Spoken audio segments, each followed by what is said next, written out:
ವಿದ್ಯುತ್ ಸುರಕ್ಷತಾ ಸಪ್ತಾಹ ಎಚ್ಚರಿಕೆಯ ಹೆಜ್ಜೆಗಳು.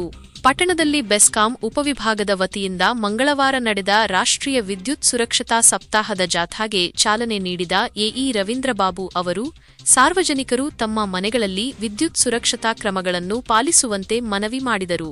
ಪ್ರಮುಖ ಸೂಚನೆಗಳು: ಮನೆಗೆ ಯಾವಾಗಲೂ ಐಎಸ್ಐ ಪ್ರಮಾಣಿತ ಉಪಕರಣಗಳನ್ನು ಮಾತ್ರ ಬಳಸಿ. ವೈರಿಂಗ್ ಕೆಲಸವನ್ನು ಸರ್ಕಾರಿ ಲೈಸೆನ್ಸ್ ಹೊಂದಿದ ಗುತ್ತಿಗೆದಾರರಿಂದಲೇ ಮಾಡಿಸಿ.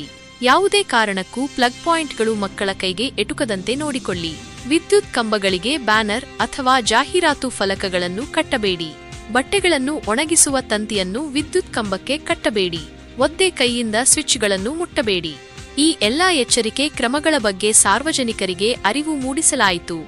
ಈ ಸಂದರ್ಭದಲ್ಲಿ ಎಇ ನಿಧಿರಾಜ್, ಜೆಗಳಾದ ಆರ್ಕೆ ಬಾಬು, ದೇವರಾಜ್, ಆನಂದ್, ಶ್ರೀನಿವಾಸ್, ಆನಂದಬಾಬು, ಎಚ್ ವೇಣುಗೋಪಾಲ್, ಬೆಸ್ಕಾಂ ಸಂಘದ ಪದಾಧಿಕಾರಿಗಳಾದ R Chandu, S Ramanjanappa, Rajanna, NV Srinivas ಹಾಗೂ ಸಿಬ್ಬಂದಿ ವರ್ಗದವರು ಉಪಸ್ಥಿತರಿದ್ದರು. ರಾಷ್ಟ್ರೀಯ ವಿದ್ಯುತ್ ಸುರಕ್ಷತಾ ಸಲಹೆಗಳ ಸಮಿತಿ ಮಾಡಿದ್ದೇವೆ.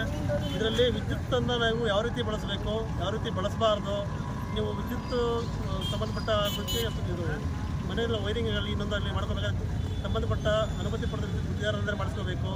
ಮತ್ತು ಯಾವ ರೀತಿ ಮನೆಯಲ್ಲಿ ವೈರಿಂಗ್ ಮಾಡಿಸ್ಕೋಬೇಕು, ಎಷ್ಟು ಟೈಟಲ್ಲಿ ಇರಬೇಕು ಪಿನ್ಗಳು, ಮತ್ತು ಸೇಫ್ಟಿ ಬಿಲ್ಡಿಂಗ್ಗಳನ್ನು ನೀವು ಇರೋಂಥ ಅಲ್ಲಿ ಲೈನ್ಗಳಿಂದನೂ 1.2 ಮೀಟರ್ ದೂರ ಕಟ್ಕೋಬೇಕು, ಹತ್ತಿರ ಕಟ್ಟಬಾರ್ದು. ಒಂದು ವೇಳೆ ಕಟ್ಟಿ ಏನಾದರೂ ಅನಾಹುತ ಆದರೆ ತೊಂದರೆ ಆಗುತ್ತೆ ಅಂತ ಅರಿವು ಮೂಡಿಸೋದಕ್ಕೆ ಹಾಗೂ ವಿದ್ಯುತ್ತಿನ ಸುರಕ್ಷತೆ ಬಗ್ಗೆ ಎಲ್ರಿಗೂ ಜನತೆಗೆ ಅರಿವು ಮೂಡಿಸೋದಕ್ಕೋಸ್ಕರ ಜಾಥಾನ ಮಾಡ್ತಾರೆ.